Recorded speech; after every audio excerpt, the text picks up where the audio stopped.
20 years ago. So many people woke up a day like any other day that unfortunately did turn into one of the most sad, somber, sobering, and tragic days in modern history. I'm Charles Renton with my review, the WWE documentary, Never Forget, WWE Returns After 9/11. So when this documentary was first announced, people had a lot of questions. Would it be strictly a fluff piece? Would it provide some insight as to why WWE decided to go ahead with having a live SmackDown in Houston, Texas, 2 days after the tragedies that, just basically like halted this country on 9/11 2001. I mean, I remember like it was yesterday just how I felt, and it was just absolutely horrific. I mean, and just everything, just so many emotions that I can't put, out there, and it's just really sobering and really sad and really just jarring. I mean, just the way of life changed for so many people. There were also questions of would this be strictly a patriotic piece, USA, USA, USA, and the answer to all those is well, kind of yes for all three, but also it was only a 34-minute documentary, so they kind of scratched the surface a little bit. They also shoved this on their YouTube channel hours before the September 10th SmackDown in Madison Square Garden went up. So, I didn't expect much. And I will say that the production staff worked really goddamn hard on this. It was a well-produced piece, and it was nice to hear from people that were working with the company at the time.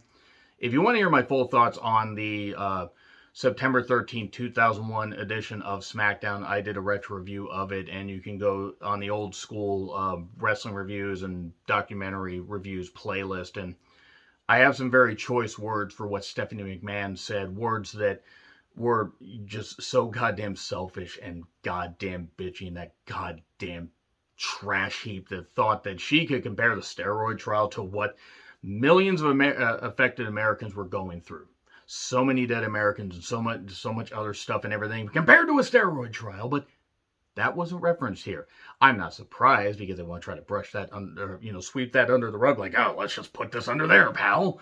But since it's a 34-minute documentary piece, this isn't going to take very long to cover. Let me know your thoughts on this documentary in the comments, please. We see footage of the San Antonio Raw. It business as usual and everything during the height of the invasion angle, if it ever had a height. And Austin talks about how his business was great. Stephanie mentions how, things were great in the Attitude Era. The Attitude Era, I thought, technically ended at Mania 17, so it was kind of a weird lull until we got to the Ruthless Aggression Era about a year later. The ratings were good, and, fans filed out of Raw, and then the next day it all changed. Narrated by Tom Rinaldi, that's a name I know, but I can't really place. We find out how SmackDown Houston was going to come together. Paul Heyman was on the creative team, Bruce Pritchard. They recounted that morning, seeing the news unfolding and everything, and how everyone was shocked. And honestly, it brought back so many emotions seeing that stuff. And I'm 3,000 miles away. I'm in Washington State. I had a couple relatives, that's the most detail I will give, that were supposed to be on one of those planes. They weren't. And I'm grateful for that.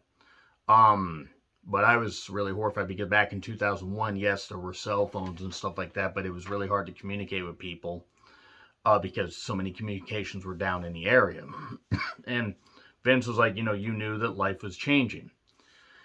And Austin says, that's rough. He remembers it like it was yesterday. I think a lot of people do. And Lillian was horrified. She was trying to get, she was trying to get in contact with somebody, and she could see the towers crumble. Triple H, watching people, all this tragedy happening in real time and everything, in the news coverage and just all that. It was just absolutely best. Stephanie says everyone was trying to call their loved ones and compare, tragedies to other ones. Okay. Already said that. Let's move on. Heyman mentioned, and then they talk about that and everything, and then they say, hey, let's do some stuff and make it about us, and let's talk about Madison Square Garden, how that's close. That's the Mecca and everything. That's in New York, and let's talk about that and everything. Let's show some clips so we can get Hulk Hogan on here, and we get Sean Waltman on here. At least, Waltman I don't mind seeing, but Hogan, let's just get Hogan on here because we're bound determined to feature Hogan.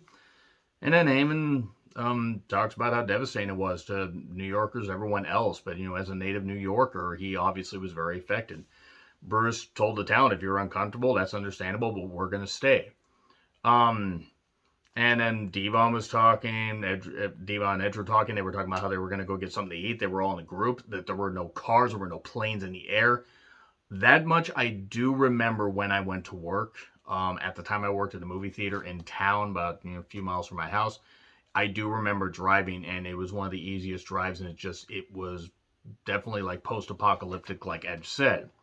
Um, Trey Wingo, former Sports Center anchor. Actually, I love Trey Wingo. Great insight from him. He talks about how, all events were canceled. Vince said he felt like it was important to kind of fight back in a way because Vince has his ego. And the event goes on despite security risks. Edge, he says, I understand that we're out there to entertain, but we should have been home with our families, in all honesty. Austin, he was unsure, but then got that call from Vince, like, okay, let's go with it. James McAville, he was a furniture owner in Houston. He worked with Paul Bosch, Houston Wrestling. I think I recall seeing a couple of ads that he had when there was a video that Houston Wrestling went up, complete with the original commercials. He helped get the event together. Of course, Vince wanted to be first because that ego, pal. And Undertaker, we're all Americans. We're in this together. Yeah, I could say something. I'm just gonna keep quiet. And keep your goddamn, flag shirt that you wore on your documentary yourself, you idiot. So crew, they were quiet, but they got the setup. They got everything going, and Robert Horry, 7-time NBA, champion, whatever, twice the player they used to be. He was talking about he was happy to be there. Security was tight, checking everything. Heyman found a stagehand from New York. Says, "Are we gonna make it?" He says, "You mean through this event or through this?" He says, "I'll take either or." So let's make it through the event, and then we'll take on the world. And Heyman talks about we're not gonna let you win. Talking about rah rah rah speech. They show footage from the episode, which was a good episode. I'll say Stephanie's stupid comments. It was a pretty good episode. Stephanie, this was a celebration of an appropriately somber but also enthusiastic celebration of what it means to be an American. We're all one people and everything. We've all gone, but we haven't gone through a steroid trial, have we? Okay, I can't let that go. I can't. Vince, did his speech and stuff like that. How powerful it was to be among that crowd, and it was a hell of a reaction. It was. Everyone was on stage while Lillian sang the national anthem. I will say that is one of the best moments that WWE has done. One of the best moments in WWE history. Because her singing, she wasn't sure she could do it. Johnson said, Dwayne Johnson said, "You got this, kid." And, she does it. One of the best goddamn thing. Heyman was obviously emotional, and then Vince was producing and said, "Okay, now entertain him, Paul." Booker said it wasn't about the matches that night. It was about the entertainment, and the wrestlers, got to, share their thoughts and everything. But they cut Stephanie's thoughts. I wonder why. So then Bruce said something really stupid. JBL was, he was getting a standing ovation. He was a bad guy. Okay, this was about 2.5 years before the JBL character came around. The APA were super over, and maybe if Bruce had, I don't know, not overtanned his brain to the point it was a burned fried egg, he would know that. But the APA was really over. I mean, maybe I just, misremembered all those goddamn crowd reactions they got. And for that night, Kurt was the American hero all over again. He was the American hero for pretty much half that invasion angle. He was really over. Again, Bruce kind of screwing up history because he's a moron. And then we see footage of the forgotten match between Austin and Rock. Hopefully we get to see that full match at some point on the network. Austin said that it was, great to represent Texas and, all of America. Vince felt relieved when it was over. And then we flash forward to current day and how, it is obviously, seeing the WTC memorial and stuff like that very jarring and stuff like that. And I will say the documentary overall was fine, but it was definitely a fluff piece and definitely patriotic, rah-rah, USA, USA. But it was nice to hear, from people that were deeply affected by that and everything. And it was what it was. Let me know your thoughts on this documentary in the comments, please. Like, share, subscribe, Twitter handle in the description. I'm John Ritlin. I'll see you soon.